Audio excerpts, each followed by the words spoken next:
So what's new, show 339? Liberace of the sewing machine? In fact, no matter how you describe him, George Trippon is a star personality for women. Really, really, really, really. Yes, be specific, my mother always said. This way is the bias. Oh, I'm just full of tricks. In fact, that's why they call me an old bag of tricks. No more is the home sewer a little old lady using chintz and polished cotton. This is the age of fashion liberation. Today's home sewer is a now woman. Notice how I pin, please. Spill the pins, stab, lift, push, stab, lift, push, stab, lift, push.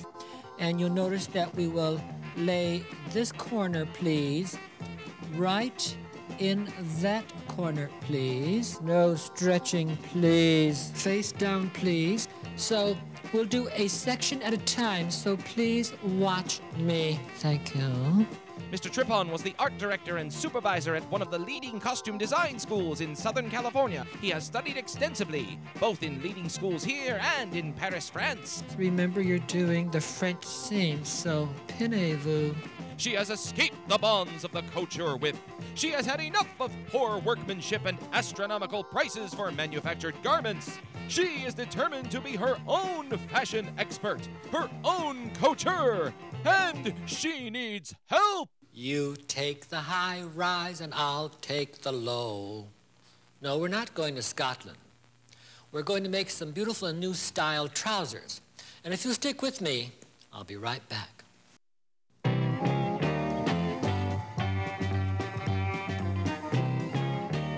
I was actually a dancer when I was young. However, because I had broken a leg as a little boy and had a silver plate in it, I reached a point when I had to give up dancing. In order to stay in theater, which I loved, I decided to go into the costume end of it. Guys weren't allowed into the trade school in Los Angeles at that time, and it took an act of Congress for me to get past that particular barrier. But once I had done that, I managed to fly through trade school with bright colors. And notice when I trim, please, that I am trimming flat on the table. In other words, my fabric is flat and my scissors never leave the table. The scissors are always on the table. They are not up in the air like this. Never.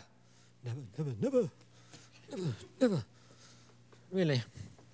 No, you may throw that in the water if you want. Oh, but you stay out of the water, darling. Really, really.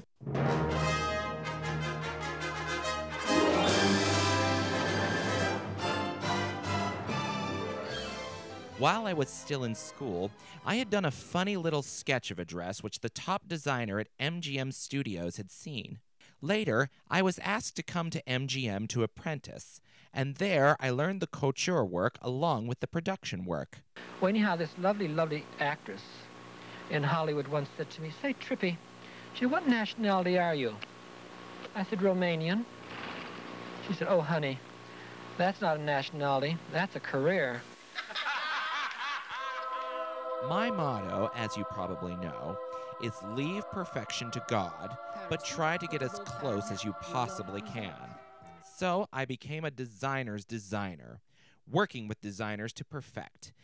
I will sit and show you how we do things because, you know, my daddy always said to me, never stand when you can sit, and never sit when you can lie down. I was born gay. I made the announcement at a family dinner.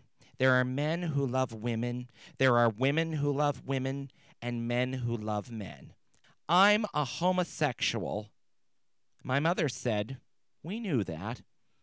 My dad said, what else is new? We continued eating. I was about 15 years old. I was a member of a ballet company. I danced with the Monte Carlo group. I worked in the store. My folks had a grocery store. I delivered orders. I was very busy. If you watch carefully, you must remember, as they say, wherever they say it, I don't know, I read in a book someplace, observation is 9/10 of learning. And if you don't watch yourself in this life, people will be observing you someplace where you shouldn't be.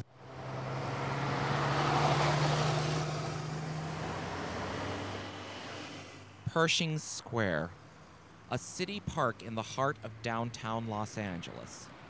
The park was also a mecca for the gay life in Los Angeles.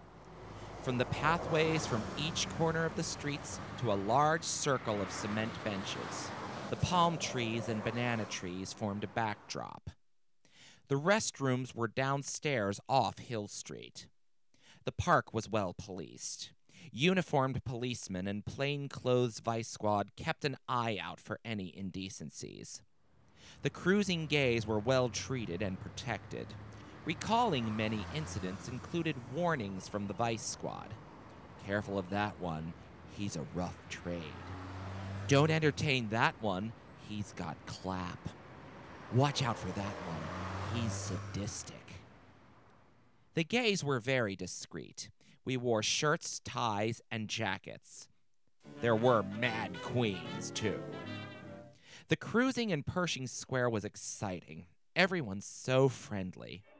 I heard about many nightclubs that catered to the gay scene. Some of my new acquaintances invited me out to a few. I passed for a young adult. East of Western on Sunset was an old mansion called the Innis Club. Quiet atmosphere, lots of smoke filled the air as boy-boy couples danced. The tango was still the dance to do. Rio's was located off Central Avenue in a predominantly black neighborhood. Rio's was the most fun. Everyone was so friendly. We were also very thrilled to mingle and sometimes dance with many movie celebrities and stare at who also enjoyed Rio's. The end of the 30s and early 40s welcomed new clubs. Then Pearl Harbor happened. That's a V, honey. V, V, V. V for victory. You wouldn't remember that if you're under 16. We had a World War II a few years ago, you know. There's a big fat guy from me running around going like that. I know he's doing it. I'd forgot my sweater at the induction center. So, back I went to Spring Street and back upstairs to the examining rooms. Dressed in my civvies, I wound my way through dozens of nude bodies being examined. "What the hell are you doing with your clothes on?" a gruff voice bellowed. "Oh, I've had my exam. I just came back for my sweater. I was dismissed because of my leg."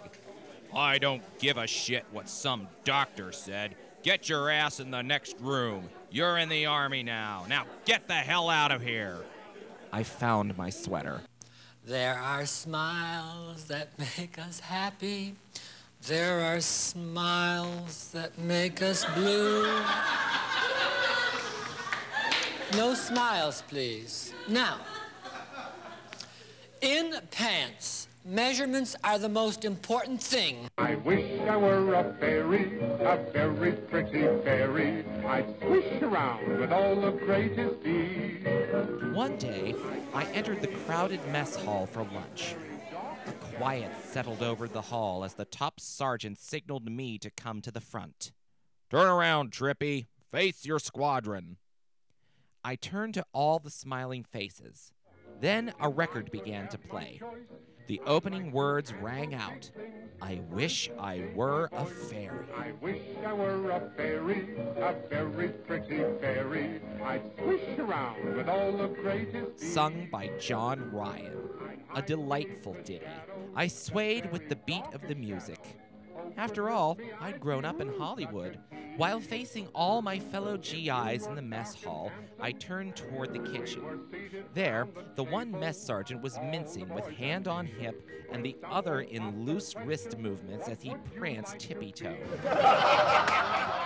Naturally, the mess hall was laughing. When the music stopped, I too laughed. I pointed my hand towards my back and said, "Thank you, you've seen the imitation," then pointed to my chest. "Now see the real thing." I walked the entire length of the mess hall to the front door and out. The applause was deafening. Later, I was presented with the record.